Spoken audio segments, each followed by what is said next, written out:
अगर इस हिसाब से देखें तो 2001 की जो जनगणना थी ये क्या थी आपकी, तो यहाँ से आपको पकड़ना है 2,08,33,803।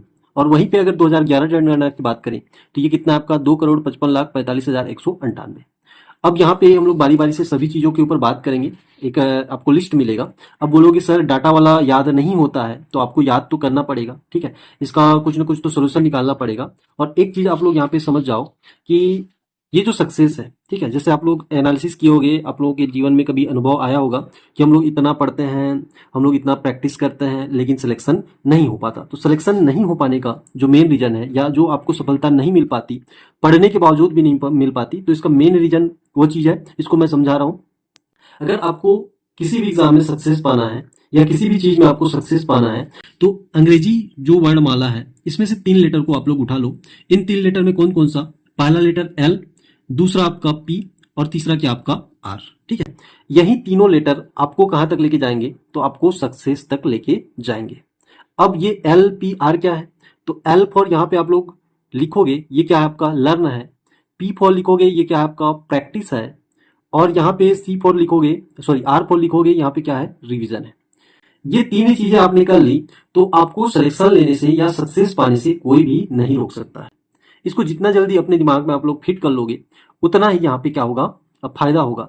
अब इसको मैं थोड़ा सा मैथमेटिकल समझाता हूँ। जैसे आपने लर्न किया 10%, और इस पे प्रैक्टिस किया आपने 10%, और रिवीजन भी किया आपने 10%, जो आपका सक्सेस रेशियो होगा ये कितना हो जाएगा? आपके 1000% ये सक्सेस हो जाएगा। सक्सेस रेशियो यहाँ पे आपको देखने को मिल जाएगा, ठीक है। आपने 10% लर्न किया, उसी को 10% आपने प्रैक्टिस किया, और 10% आपने रिवीजन किया, तो जो आपका सक्सेस परसेंटेज है ये कितना हो जाएगा? 1000% हो जाएगा। अब अधिकतर बच्चे पढ़ते बहुत अच्छे हैं, प्रैक्टिस भी बहुत अच्छे से करते हैं, या रिवीजन भी बहुत अच्छे से करते हैं, लेकिन यहाँ पे सक्सेस नहीं हो पाते, या उनको मन मुताबिक सफलता नहीं मिल पाती, या एग्जाम में वो परफॉर्म नहीं कर पाते। तो इसका मेन रीजन यह है कि यदि आपने मान लो पढ़ा 10%, लेकिन आपने प्रैक्टिस किया 10%, और आपने रिवीजन नहीं किया, और ऐसे ही एग्जाम में चले गए, तो रिवीजन को मैं यहाँ पे 0 ले लूंगा। अब आपका जो सक्सेस रेशियो बनेगा ये कितना बनेगा? तो 0% बनेगा। 0% कैसे? क्योंकि किसी भी संख्या का अगर हम लोग अन्य संख्या 0 से गुणा करते हैं तो इसका मल्टीपल क्या निकल के आता है? हम लोग का 0 निकल के आता है, ठीक है। तो यही चीज होता है, यदि हम लोग पढ़ते तो अच्छा है, प्रैक्टिस भी हमने प्रॉपर से कर लिया, लेकिन अगर हम लोग रिवीजन नहीं करेंगे या किसी भी एक चीज को यहाँ पे हम लोग नहीं करते हैं, तो हमें सफलता मिलने वाली नहीं है। और यही चीज आप लोगों के साथ होता है। इसीलिए मैं बार बार कहता हूं कि आपको इस वीडियो को तो अच्छे से देखना है, उसके बाद इसको प्रॉपर से आपको प्रैक्टिस भी करना है, यानी कि एक बार और आपको नोट्स बना लेना है, और नोट्स बनाने के बाद इसका प्रॉपर से रिवीजन करना है।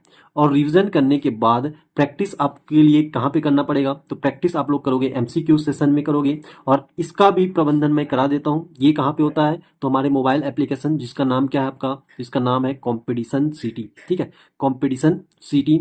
यहाँ पे जो भी लेक्चर आपको प्रोवाइड होती हैं उन सभी का एमसीक्यू आपको मिल जाता है।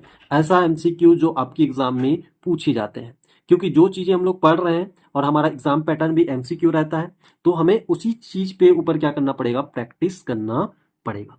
तो आप अगर मान लो थ्योरी क्लास अटेंड कर रहे हैं, प्रॉपर से रिवीजन कर रहे हैं, लेकिन प्रॉपर से प्रैक्टिस नहीं कर रहे हैं, तो भी ये आपके सिलेक्शन में बाधित हो सकता है। तो इस चीज को जितना जल्दी समझ जाओ। केवल पढ़ना जरूरी नहीं है, केवल पढ़ के प्रैक्टिस करना जरूरी नहीं है, उसका प्रॉपर से रिवीजन करना भी जरूरी है। तीनों चीज हमारे लिए जरूरी है। तो ये अंग्रेजी वर्णमाला के आज से अपने जीवन में उतार लो कि आपको ये तीन चीजें, यानी कि 3 अक्षरों को यहाँ पे हमेशा करना है।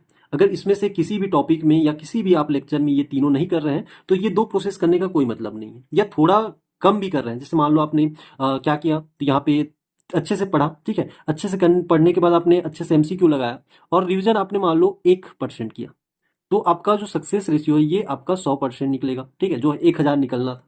तो इस हिसाब से आपको समझना पड़ेगा। कहीं पे अगर आपने कम ज्यादा किया, तो वहां पे आपके सक्सेस में यहाँ पे कम ज्यादा हो जाएगा, ठीक है। तो अच्छे से आप लोग यहाँ पे रिवाइज करें, अच्छे से प्रैक्टिस करें एमसीक्यू का, और साथ ही साथ इस वीडियो को आप लोग अच्छे से रीड करें, क्योंकि इसमें आपको सारा चीज परोसा जा रहा है, पके पकाया आपको मिल रहा है, बस आपको खाना है, ठीक है।